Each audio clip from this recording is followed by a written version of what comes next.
Hi மக்களே, வாரத்துக்கு ஒரு முறையாவது புட்டு சாப்பிட்டா தான் டைஜஷன் மண்டலம் சரியாக இருக்கும் அப்படின்ட்டு ஏதோ ஒரு டாக்டர் சொல்லியிருந்தாங்க. எந்த டாக்டர்லாம் தெரியாது. ஆனால் நான் அதுக்காகலாம் புட்டு போடுறது கிடையாது.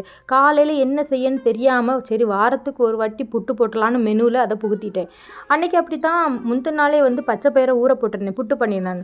அடுத்த நாள் பார்க்குறேன் பழம் இல்லை. எங்கள் வீட்டில் புட்டு சாப்பிடணும் அப்படின்னா பழம் இருந்தால் தான் தொண்டைக்குள்ளே போகும், இல்லைன்னா அப்படியே தொண்டையில் பாதியிலே விக்கிட்டு நிற்கும். பார்த்தா பழம் காலி ஆகிடுச்சு. உடனே புட்டு பண்ணுற பிளானை சட்டு புட்டுன்னு மாற்றிட்டு என்ன பண்ணலான்னு சுற்றி சுற்றி வந்தேன். நம்ம வீட்டில் தான் சேமியா நிறைய ஸ்டோரேஜில் ஸ்டாக்கில் இருக்கே அப்படின்ட்டு ஒரு சேமியாவை எடுத்துட்டேன்.